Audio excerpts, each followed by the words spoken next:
एक महिला भक्त वृंदावन से बिहारी जी लेकर अपने घर आई और तभी बाहर से गोलू घर के अंदर आया और माँ से पूछता है कि माँ, यह कौन है? तो मैया ने बोला, ये भगवान है और ये ही हमारे मालिक हैं। अब तो घर में जब भी कोई नई चीज बनती तो सबसे पहले बिहारी जी को भोग लगता। पहले यह सब चीजें गोलू को सबसे पहले मिलती थीं। इससे गोलू बहुत चिढ़ने लगा और मन ही मन ठाकुर जी को कोसने लगा। एक दिन गोलू की माँ काम पर जाते समय बोली, गोलू, यमुना जी से मटके में जल भरकर लाना। जब गोलू पानी भरने के लिए जाने लगा तो जाते जाते बिहारी जी को कहने लगा, खाने के लिए तो सबसे पहले तैयार रहते हो, लेकिन काम तो मुझे ही करना पड़ता है। अगर यहाँ रहना है तो काम करो। कहकर गोलू यमुना जी से जल भरने के लिए चल पड़ा। गोलू जब यमुना जी में जल भरने लगा तो उसने देखा कि यमुना जी के अंदर बिहारी जी विराजमान है और कह रहे हैं, ला गोलू, घड़ा हम भर देते हैं। गोलू उनको देखकर हैरान हो गया और बोला, नहीं नहीं, मैं अपने आप भर लूंगा। लेकिन ठाकुर जी ने उसके हाथ से घड़ा ले लिया और भरकर घर ले आए।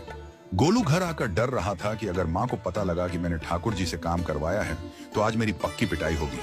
माँ ने घर आकर बिहारी जी को गीले कपड़ों में देखा तो एकदम से हैरान हो गई और कहने लगी कि गोलू, ये जरूर तेरी शरारत है, जरूर तूने ही इन पर जल डाला है। गोलू ने अपनी माँ को समझाने का बहुत प्रयास किया, लेकिन माँ ने उसको डांट कर चुप करा दिया और ठाकुर जी के भीगे हुए वस्त्रों को बदलने लगी।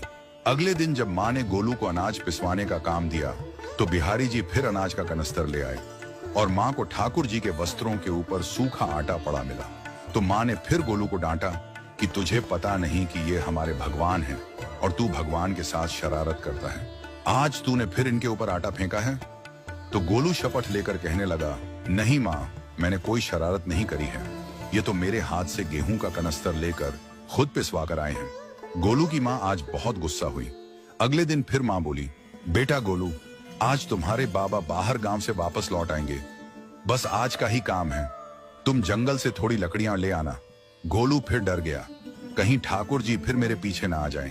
गोलू ने माँ को बोला कि मैं चला तो जाऊंगा, लेकिन बिहारी जी को समझा लो, वो मेरे पीछे ना आए।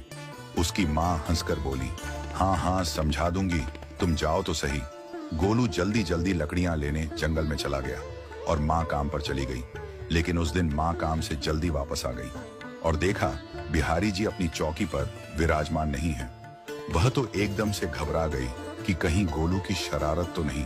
वह भागी भागी जंगल की तरफ गई। तभी उसने देखा कि गोलू के साथ एक इंसान लकड़ियों को लेकर घर आ रहा है। गोलू की माँ यह देखकर हैरान हो गई कि यह तो बिहारी जी हैं। ये क्या हमारे भगवान हमारा काम कर रहे हैं? इसका अर्थ गोलू ठीक कह रहा था। वह जल्दी जल्दी भागकर ठाकुर जी के पास गई और लकड़ियां उनके हाथ से लेते हुए उनके चरणों में गिरकर रोती हुई बोली, हे बिहारी जी, ये आप क्या कर रहे हो? मुंह गरीब का काम क्यों कर रहे हो? ठाकुर जी मुस्कुराते हुए बोले, हमें तो तेरे बेटे पर बहुत प्यार आता है। सब लोग हमें भगवान समझते हैं, लेकिन एक तेरा बेटा ही था जो हमको अपना मानता था। अपना मानकर वो हमें डांट भी देता था, हमारे साथ गुस्सा भी करता था, और जो हमें एक बार अपना मान लेता है तो हम उसके मान के लिए उसके ही हो जाते हैं।